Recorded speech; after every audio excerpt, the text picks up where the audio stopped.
அன்பான குழந்தைகளே, கதை என்றால் உங்களுக்கு பிடிக்கும் தானே? நான் ஒரு கதை சொல்லப் போகிறேன். என்ன கதை என்று கேட்கிறீர்களா? 4 மெழுகுவர்த்திகளின் கதையை கேட்போமா?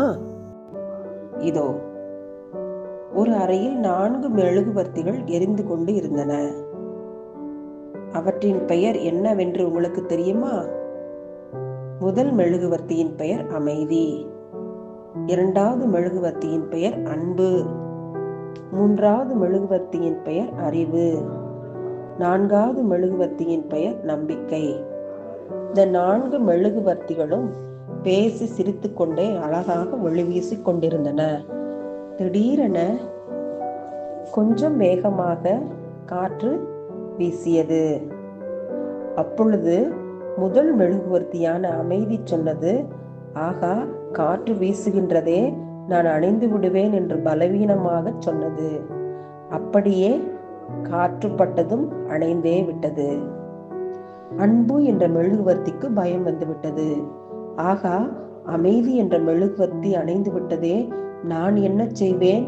என்னாலும் காற்று எதிர்க்க முடியாதே என்று சொல்லிக்கொண்டே அன்பு என்ற மெழுகுவர்த்தியும் அணைந்து விட்டது.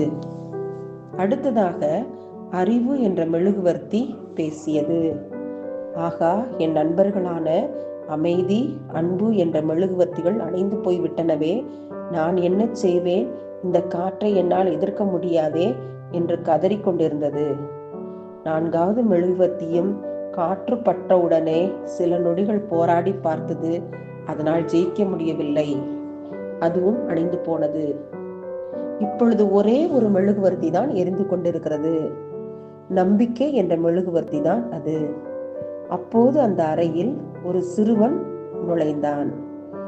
அவன் கூறினான், அடடா, 3 மெழுகுவர்த்திகளும் அணைந்து விட்டனவே என்று கவலைப்பட்டு கலங்கி சொன்னான். அதற்கு நம்பிக்கையுடன் எரிந்து கொண்டிருந்த அந்த மெழுகுவர்த்தி சொன்னது, வருத்தப்படாதே தம்பி, நான் இருக்கின்றேன்.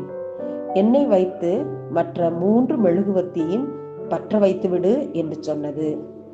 துள்ளி குதித்து எழுந்த சிறுவன் உடனே 4வது மெழுகுவர்த்தியான நம்பிக்கை என்ற மெழுகுவர்த்தியை கையில் ஏந்தி, உன் பெயர் என்ன என்று கேட்டான். அந்த மெழுகுவர்த்தி, என் பெயர் நம்பிக்கை. நம்பிக்கையுடன் போராடி காற்றை ஜெயித்து விட்டேன், எனவே ஒளி வீசிக் கொண்டிருக்கிறேன் என்று சொன்னது. சிறுவனுக்கு ஒரே சந்தோஷம்.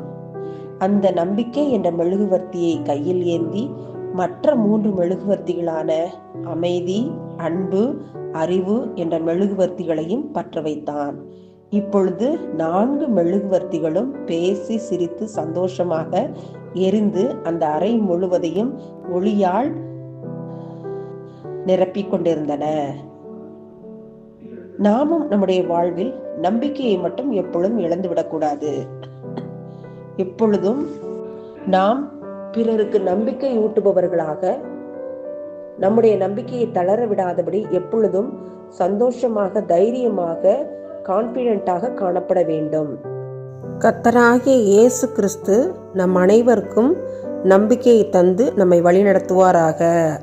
நீரே என் நம்பிக்கை. ஆமென்.